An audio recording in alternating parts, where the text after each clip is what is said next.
Friends, ಎಂಪೀಸ್ ಕಿಚನ್ಗೆ ಸ್ವಾಗತ. ನಾವು ಇವತ್ತು ಮಾಡ್ತಾ ಇರೋ ರೆಸಿಪಿ ಮೆಣಸು ಬೆಳ್ಳುಳ್ಳಿ ಖಾರ. ತುಂಬಾ ವರ್ಷದಿಂದ ನಾನು ಮನೆಯಲ್ಲಿ ತಿನ್ಕೊಂಡು ಬಂದಿರೋಂಥದ್ದು. ನಮ್ಮಮ್ಮ ತುಂಬಾ ಟೇಸ್ಟಿಯಾಗಿ ಮಾಡ್ತಾರೆ, ನಂಗಂತೂ ತುಂಬಾನೇ ಇಷ್ಟ. ಅದನ್ನ ನಾವಿವತ್ತು ನಮ್ಮ ಯೂಟ್ಯೂಬ್ ಚಾನೆಲ್ ಅಲ್ಲಿ ತೋರಿಸ್ತಾ ಇರ್ತೀವಿ. ನಮ್ಮಮ್ಮ ಈಗ ಹೇಳ್ಕೊಡುತ್ತೆ, ನಾನು ಮಾಡಿ ತೋರಿಸ್ತೀನಿ. ಈಗ ಮಾಡೋಣ. ರೆಡಿ ತೋರಿಸ್ತೀನಿ.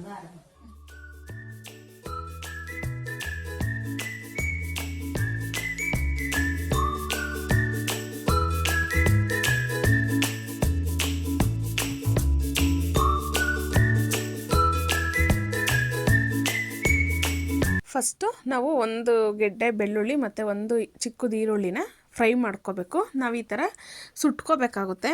ಹಳ್ಳಿ ಸೈಡೆಲ್ಲ ಆದರೆ ಕೆಂಡದಲ್ಲಿ ಹಾಕಿ ಸುಡ್ತಾರೆ, ಅದು ಟೇಸ್ಟು ತುಂಬಾ ಚೆನ್ನಾಗಿರುತ್ತೆ.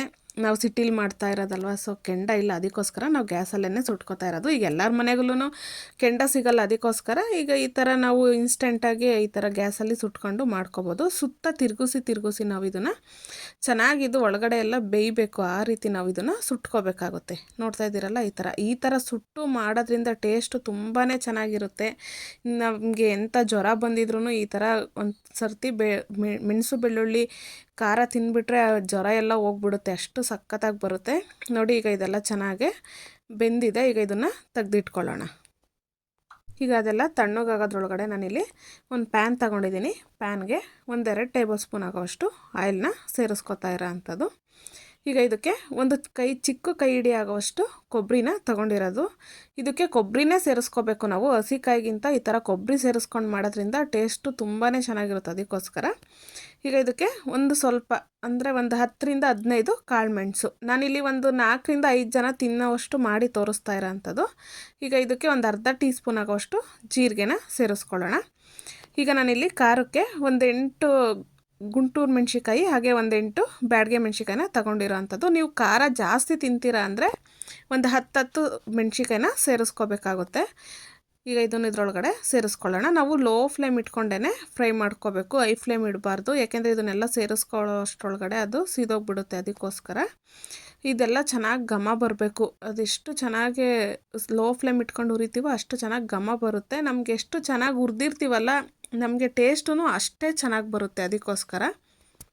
ಈ ಥರ ನಾವು ಹುರಿದ್ಬಿಟ್ಟು ಮಾಡೋದ್ರಿಂದ ನಮಗೆ ಒಂದು 15 ದಿವಸದವರೆಗೂ ಇಟ್ಕೊಂಡು ತಿನ್ಬೋದು, ಅದಕ್ಕೋಸ್ಕರ. ನಾವು ಫ್ರಿಜ್ ಇಲ್ಲ ಅಂದ್ರೂ ಒಂದು ವಾರ ಇಟ್ಕೋಬೋದು. ಫ್ರಿಜ್ ಇದ್ದರೆ ಒಂದು 15 ಡೇಸ್ ಆರಾಮ್ಸೆ ನಾವು ಇಟ್ಕೊಂಡು ತಿನ್ಬೋದು. ರೊಟ್ಟಿಗೆಲ್ಲನೂ ತುಂಬಾ ಚೆನ್ನಾಗಿರುತ್ತೆ ಇದು.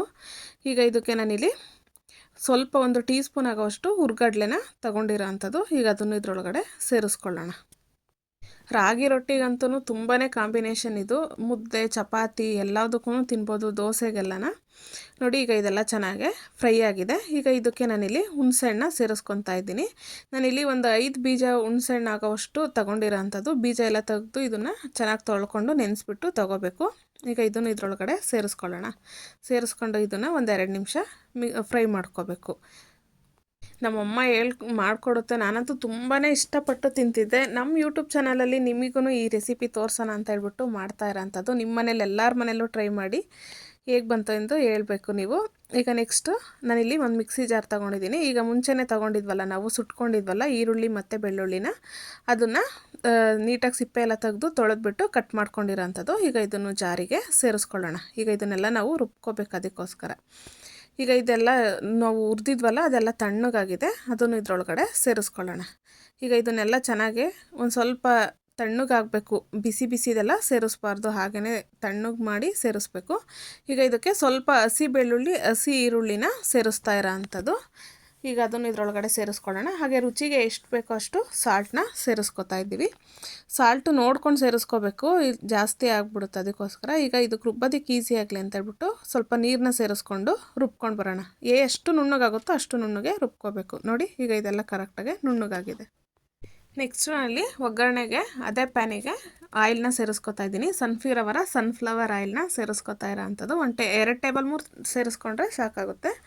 ಈಗ ಇದಕ್ಕೆ ಸ್ವಲ್ಪ ಸಾಸಿವೆ, ಹಾಗೆ ಸ್ವಲ್ಪ ಅಜ್ವೈನ್ನ ಸೇರಿಸ್ಕೊತಾ ಇದ್ದೀನಿ. ಅಜ್ವೈನ್ ಹಾಕೋದ್ರಿಂದ ಫ್ಲೇವರು ಚೆನ್ನಾಗಿರುತ್ತೆ, ಹಾಗೆ ನಮಗೆ ಡೈಜೆಷನ್ಗೆ ಇಂಪ್ರೂವ್ ಆಗುತ್ತೆ, ಅದಕ್ಕೋಸ್ಕರ. ಈಗ ಇದಕ್ಕೆ ಬೆಳ್ಳುಳ್ಳಿನ ಸ್ವಲ್ಪ ಕ್ರಷ್ ಮಾಡಿ ಸೇರಿಸ್ಕೊತಾ ಇರೋ ಅಂಥದ್ದು.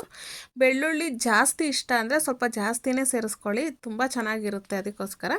ಈಗ ಇದಕ್ಕೆ ಹಸಿ ಕರ್ಬೇವಿನ ಸೊಪ್ಪು ಹಾಕಿ ಫ್ಲೇವರ್ ಚೆನ್ನಾಗಿರುತ್ತೆ. ಈಗ ಅದನ್ನು ಇದರೊಳಗಡೆ ಸೇರಿಸ್ಕೊಳ್ಳೋಣ. ಹಾಗೆ ಒಂದು ಈರುಳ್ಳಿನಲ್ಲಿ ಅರ್ಧನ ನಾವು ರುಬ್ಬಕ್ಕೆ ಸೇರಿಸಿದ್ವಿ, ಇನ್ನು ಅರ್ಧ ಇತ್ತಲ್ಲ ಅದನ್ನು ಈಗ ಒಗ್ಗರಣೆಗೆ ಸೇರಿಸ್ಕೊತಾ ಇರೋ ಅಂಥದ್ದು. ಈಗ ಅದನ್ನು ಇದರೊಳಗಡೆ ಸೇರಿಸ್ಕೊಂಡು ನಾವಿಲ್ಲಿ ಸ್ವಲ್ಪ ಹಿಂಗನ್ನ ಸೇರಿಸ್ಕೋಬೇಕಾಗುತ್ತೆ. ನಾನಿಲ್ಲಿ MTR ಅವ್ರದ್ದು ಹಿಂಗನ್ನ ತೊಗೊಂಡಿದ್ದೀನಿ. ಪುಡಿ ಹಿಂಗು ಸಿಗುತ್ತೆ, ಇಲ್ಲಾಂದರೆ ಸ್ವಲ್ಪ ಗಟ್ಟಿ ಇರೋ ಅಂಥದ್ದು ಸಿಗುತ್ತೆ, ಅದನ್ನು ಕುಟ್ಬಿಟ್ಟು ಸೇರಿಸ್ಕೋಬೋದು. ಈಗ ಇದು ಸ್ವಲ್ಪ ಸೇರಿಸ್ಕೊಂಡು ಇದನ್ನೆಲ್ಲ ಚೆನ್ನಾಗಿ ಫ್ರೈ ಮಾಡ್ಕೊಳ್ಳೋಣ. ಇದೆಲ್ಲ ಗೋಲ್ಡನ್ ಬ್ರೌನ್ ಕಲರ್ ಆಗಬೇಕು, ಹಸಿ ವಾಸನೆ ಎಲ್ಲ ಹೋಗಿ ಆ ರೀತಿ ನಾವು ಫ್ರೈ ಮಾಡ್ಕೋಬೇಕು. ನಾವು ಹಿಂಗೆ ಸೇರಿಸೋದ್ರಿಂದ ನಾವು ಆಚೆನೇ ಏನಿಲ್ಲ ಅಂದರೂ ಒಂದು ವಾರ ನಾವು ಇಟ್ಕೊಂಡು ತಿನ್ಕೋಬೋದು, ಅಷ್ಟು ಚೆನ್ನಾಗಿರುತ್ತೆ. ಅದಕ್ಕೋಸ್ಕರ ನಾವು ಫ್ರಿಜ್ಜಲ್ಲೆಲ್ಲ ಇಡೋದಾದರೆ ಒಂದು 15 ಡೇಸ್ ಇಟ್ಕೊಬೋದು ಇದನ್ನು. ನೋಡಿ ಈಗ ಇದೆಲ್ಲ ಸ್ವಲ್ಪ ಚೆನ್ನಾಗಿ ಫ್ರೈ ಆಗಬೇಕು ಈ ರೀತಿ. ಈಗ ಇದೆಲ್ಲ ಚೆನ್ನಾಗಿ ಫ್ರೈ ಆಗಿದೆ. ಈಗ ನಾವು ರುಬ್ಬಿದ್ವಲ್ಲ, ಆ ರುಬ್ಕೊಂಡಿದ್ದಂಥ ಮಸಾಲೆನ ಇದರೊಳಗಡೆ ಸೇರಿಸ್ಕೊಳ್ಳೋಣ. ನಿಮಗೆ ತುಂಬ ಗಟ್ಟಿ ಬೇಕು ಅಂದರೆ ಗಟ್ಟಿನೇ ಮಾಡ್ಕೊಬೋದು, ಇಲ್ಲಾಂದರೆ ಮುದ್ದೆಗೆಲ್ಲ ತಿನ್ನೋದಾದರೆ ಸ್ವಲ್ಪ ತೆಳುವಾಗಿ ಮಾಡ್ಕೊಳ್ಳಿ. ಚಪಾತಿ ರೊಟ್ಟಿಗೆಲ್ಲ ತಿನ್ನೋದಾದರೆ ಸ್ವಲ್ಪ ಗಟ್ಟಿನೇ ಇರಲಿ. ನಾನಿಲ್ಲಿ ಸ್ವಲ್ಪ ಜಾರಿಗೆ ನೀರು ಸೇರಿಸ್ಕೊಂಡು ಇದರೊಳಗಡೆ ಸೇರಿಸ್ಕೊತಾ ಇದ್ದೀನಿ. ಈಗ ಇದನ್ನೆಲ್ಲ ಚೆನ್ನಾಗಿ ಮಿಕ್ಸ್ ಮಾಡ್ಕೊಳ್ಳೋಣ. ಉಪ್ಪು ಖಾರ ಎಲ್ಲನೂ ಹೊಂದ್ಕೋಬೇಕು. ಒಂದು ಕುದಿ ಬಂದರೆ ಚೆನ್ನಾಗಿ ಉಪ್ಪು ಖಾರ ಹೊಂದುತ್ತೆ, ಅದಕ್ಕೋಸ್ಕರ. ಈಗ ನೋಡಿ, ಈಗ ನಾನು ಸ್ವಲ್ಪ ಉಪ್ಪು ಕಮ್ಮಿ ಇತ್ತು, ನಾನು ಅದಕ್ಕೆ ಸ್ವಲ್ಪ ಉಪ್ಪನ್ನ ಸೇರಿಸ್ಕೊತಾ ಇದ್ದೀನಿ. ಉಪ್ಪು ಖಾರ ಚೆಕ್ ಮಾಡ್ಕೊಂಡು ಈ ಟೈಮಲ್ಲಿ ನಾವು ಸೇರಿಸ್ಕೋಬೋದು. ಉಪ್ಪು ಖಾರ ಏನಾದರೂ ಕಮ್ಮಿ ಇದ್ದರೆ. ಇಲ್ಲಿ ನಾನು ಸ್ವಲ್ಪ ಸಕ್ಕರೆನ ಸೇರಿಸ್ಕೊತಾ ಇರೋ ಅಂಥದ್ದು. ನೀವು ಬೆಲ್ಲ ಸೇರಿಸಿದ್ರೆ ಇನ್ನೂ ಚೆನ್ನಾಗಿರುತ್ತೆ. ಬೆಲ್ಲ ಇಲ್ಲ ಅಂದರೆ ಈ ಥರ ಸಕ್ಕರೆನೂ ಸೇರಿಸ್ಕೊಂಡು ಮಾಡ್ಕೋಬೋದು. ಇಲ್ಲಿ ಕೊನೆಯಲ್ಲಿ ನಾನು ಕೊತ್ತಂಬರಿ ಸೊಪ್ಪನ್ನ ತೊಗೊಂಡಿದ್ದೀನಿ. ಕೊತ್ತಂಬರಿ ಸೊಪ್ಪನ್ನ ಕಟ್ ಮಾಡಿಬಿಟ್ಟು ತೊಗೊಂಡಿರೋ ಅಂಥದ್ದು. ಈ ಥರ ಕಟ್ ಮಾಡಿ ಸೇರಿಸಿರೋದು ಇಷ್ಟ ಆಗಿಲ್ಲ ಅಂದರೆ ನೀವು ಇದನ್ನು ರುಬ್ಬಕ್ಕೂ ಸೇರಿಸ್ಕೊಂಡು ರುಬ್ಕೋಬೋದು, ಇಲ್ಲಾಂದರೆ ಈ ಥರ ಮೇಲೂ ಸೇರಿಸ್ಕೋಬೋದು. ಈಗ ಇದನ್ನೆಲ್ಲ ಸೇರಿಸ್ಬಿಟ್ಟು ಮಿಕ್ಸ್ ಮಾಡ್ಕೊಳ್ಳೋಣ. ಮಿಕ್ಸ್ ಮಾಡಿಕೊಂಡು ಇದನ್ನೊಂದು 2 ನಿಮಿಷ ಕುಕ್ ಮಾಡ್ಕೋಬೇಕು. ನೋಡಿ ಈಗ ಇದನ್ನೆಲ್ಲ ಮಿಕ್ಸ್ ಮಾಡ್ಕೋಬೇಕು. ಈ ಕನ್ಸಿಸ್ಟೆನ್ಸಿ ಇದ್ದರೆ ನಾವು ಇದಕ್ಕೆ ರಾಗಿ ರೊಟ್ಟಿಗಂತೂ ತುಂಬಾ ಚೆನ್ನಾಗಿರುತ್ತೆ. ಚಪಾತಿ, ಮಸಾಲೆ ರೊಟ್ಟಿ, ದೋಸೆ ಎಲ್ಲದಕ್ಕೂ ಚೆನ್ನಾಗಿರುತ್ತೆ. ಮುದ್ದೆಗೆಲ್ಲ ತಿನ್ನೋದಾದರೆ, ಅನ್ನಕ್ಕೆಲ್ಲ ತಿನ್ನೋದಾದರೆ ಸ್ವಲ್ಪ ತೆಳುವಾಗೂ ಮಾಡ್ಕೋಬೋದು ಇದನ್ನು. ನೋಡಿ ಈಗ ಎಷ್ಟು ಚೆನ್ನಾಗಿ ಬಂದಿದೆ ಅಂತ ಹೇಳ್ಬಿಟ್ಟು ಈ ರೀತಿ ಮಾಡಿ ಮನೆಯಲ್ಲಿ ತುಂಬಾ ಇಷ್ಟಪಟ್ಟು ತಿಂತಾರೆ. ಅದ್ರಾಗೂ ಈ ಚಳಿಗೆ ಮಳೆಗಂತೂ ಈ ಥರ ಮಾಡ್ಕೊಂಡು ತಿಂತಾಯಿದ್ರೆ ತುಂಬಾ ಚೆನ್ನಾಗಿರುತ್ತೆ. ಎಲ್ಲರೂ ಇಷ್ಟಪಟ್ಟು ತಿಂತಾರೆ. ಅಕ್ಕಪಕ್ಕದ ಮನೆಯವ್ರೂ ಏನಿದು ಇಷ್ಟು ಚೆನ್ನಾಗಿ ಮಾಡ್ತಿದ್ದೀರಲ್ಲ ಅಂತ ಬಂದು ಕೇಳ್ತಾರೆ. ಅಷ್ಟು ಚೆನ್ನಾಗಿರುತ್ತೆ, ಘಮ ಘಮ ಅಂತಿರುತ್ತೆ ಮನೆಯೆಲ್ಲ, ಅಷ್ಟು ಚೆನ್ನಾಗಿರುತ್ತೆ. ನೋಡಿ ಎಷ್ಟು ಚೆನ್ನಾಗಿ ಬಂದಿದೆ ಅಂತ ಹೇಳ್ಬಿಟ್ಟು ನೀವು ಒಂದು ಸರ್ತಿ ಮನೇಲಿ ಟ್ರೈ ಮಾಡಿ ಹೇಗೆ ಬಂತು ಎಂದು ಕಮೆಂಟ್ ಮೂಲಕ ತಿಳಿಸಿ. ಹಾಗೆ ಮತ್ತಷ್ಟು ಈಸಿ ರೆಸಿಪಿಗೋಸ್ಕರ MP's ಕಿಚನ್ನ ಫಾಲೋ ಮಾಡಿ. ನಾನು ಟ್ರೈ ಮಾಡಿದ್ದೀನಿ, ತುಂಬಾ ಚೆನ್ನಾಗಿ ಬಂದಿದೆ. ನೀವು ಒಂದು ಸರ್ತಿ ಮನೇಲಿ ಟ್ರೈ ಮಾಡಿ, ಹಾಗೆ ಹೇಗಿತ್ತು ಎಂದು ಕಮೆಂಟ್ ಮೂಲಕ ತಿಳಿಸಿ. Thank you for watching.